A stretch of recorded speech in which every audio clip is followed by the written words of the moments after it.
Before we get started today, I just want to mention that this episode probably contains some profanity. I've not really decided yet if I want to bleep it all out or whether I'm going to leave it in for effect. Who knows? Keep watching if you're okay with that.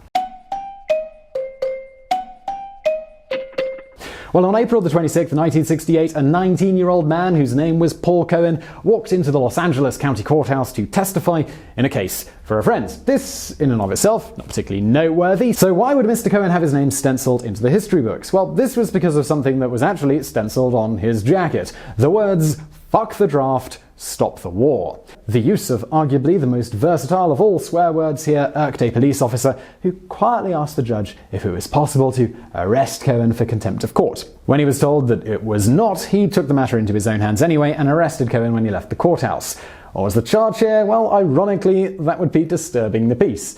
Ironic, of course, because he was advocating for peace in a peaceful manner. Cohen was later sentenced to 30 days in jail. Naturally, he wasn't particularly happy about this, and thus he appealed the decision. The case would ultimately go all the way to the Supreme Court, with their ruling in the landmark case of Cohen and California handed down today in history. That's June the 7th. But 1971. Recognizing the precedent that could be set if the case was allowed to stand versus being overturned, the American Civil Liberties Union quickly agreed to defend Cohen, getting University of California professor of law Melville Nimmer, one of the foremost experts on the First Amendment in the country, to defend him. Humorously, one of Nimmer's key tactics when defending Cohen in court was to use the word fuck as much as possible at every stage of the game in order to weaken the argument that the word was inherently offensive. On that note, when Nimmer first appeared in front of the Supreme Court, Chief Justice Warren Burger, in an attempt to stop Nimmer from saying fuck in the most hallowed of courtrooms, explicitly instructed him, "Counsel, we are familiar with the facts of this case. You can dispense with them and move directly to your legal argument." Instead, Nimmer replied, "Of course, Your Honor. Suffice it to say that my client was convicted of disturbing the peace for wearing a jacket in public, bearing the words, 'fuck the draft.'" This, and his continued frequent use of the word, ultimately saw some of the justices more than a little irritated at him, with said justices themselves choosing to use euphemisms. As for Burger, he went with calling it the "screw the draft case," and otherwise referred to the offending expletive as "that word," rather than saying it directly. Professor of law Christopher M. Fairman would later write of Nimmer's choice here, "Nimmer was convinced that he had to use fuck and not some euphemism in his oral argument. If Nimmer had acquiesced to Burger's word taboo, he would have conceded that there were places where fuck shouldn't be said, like the sanctified courthouse. And if that was the case, it would have definitely been lost." As to his actual legal argument, Nimmer stated that stenciling on the jacket fell under the umbrella of free speech, and as such was protected by the Constitution. He then pointed out, amongst other things, that in contrast to the charge of disturbing the peace, no known direct offense via members of the public was caused by the jacket itself, and that people could easily look away if they didn't like what that jacket said.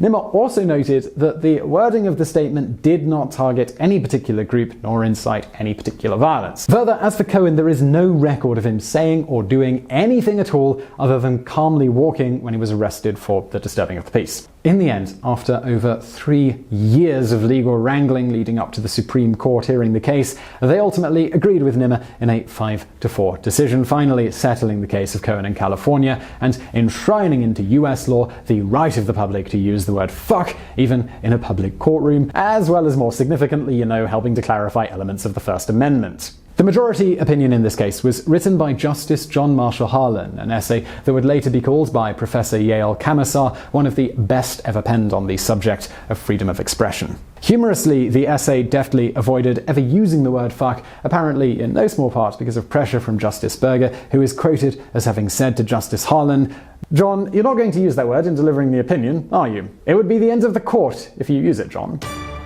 Alright, so now you might be wondering, well, what exactly did he then say here? Well, in part, this case may seem at first blush too inconsequential to find its way into our books, but the issue that it presents is of no small constitutional significance. The constitutional right of freedom of expression is powerful medicine in a society as diverse and populous as ours. It is designed and intended to remove governmental restraints from the arena of public discussion, putting the decision as to what views shall be voiced largely into the hands of each of us, in the hope that use of such freedom will ultimately produce a more capable citizenry and a more perfect polity. To many, the immediate consequence of this freedom may often appear to be only verbal tumult, discord, and even offensive utterance. These are, however, within established limits, in truth necessary side effects of the broader enduring values which the process of open debate permits us to achieve. That the air may at times seem filled with verbal cacophony is, in this sense, not a sign of weakness,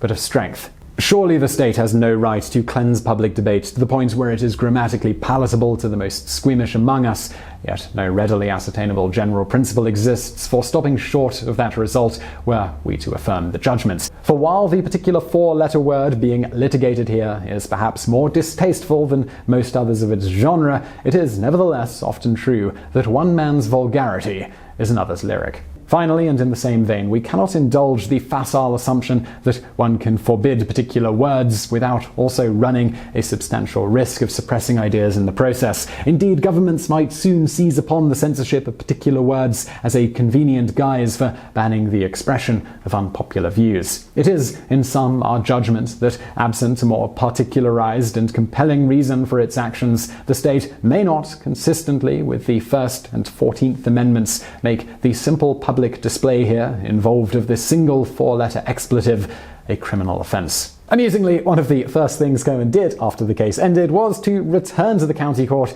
and talk to the judge who had originally sentenced him. Of this meeting, Cohen stated, "I could tell the judge was upset with the Supreme Court's ruling in my favor. I probably angered him even more when I asked for my jacket back." Unfortunately for Cohen, someone had mysteriously misplaced the jacket during the case, so it was never returned. Cohen would later sum up his own opinion on the outcome of the case, stating, "I spent years thinking about whether the decision was correct. I wasn't a person who used a lot of profanity, and I didn't think women and children should have to see that language on the jacket. I didn't want to be known as contributing to what President Ronald Reagan, whom I admired, called the filthy speech movement. I mean, there were children in that courthouse. However, I came to the conclusion that I agreed with the decision simply because the government shouldn't be able to decide what speech an individual can or cannot speak. That would be quite a slippery slope." Given his position on profanity, you might at this point be wondering how he came to wearing the offending jacket in the first place. Cohen states of this, "I had a PhD in partying back in those days." Indeed, a girl he had met at a party the night before had simply stenciled the words onto his jacket when he was drunk. He stated, "I didn't even see the wording on the jacket until the morning before I was headed to court to testify on behalf of an acquaintance. I was, and am, a patriotic person." So that's another video in our Today in History series. I hope you're enjoying it. Let us know what you think in the comments below. Any improvements, feedback, yada yada yada. Let me know. If you did like it, give us a thumbs up. If you liked it a lot, why not subscribe? New videos like this every day, as well as all of our regular content. This isn't instead of it, it's in addition. Really hope you're digging it. And as always, thank you for watching.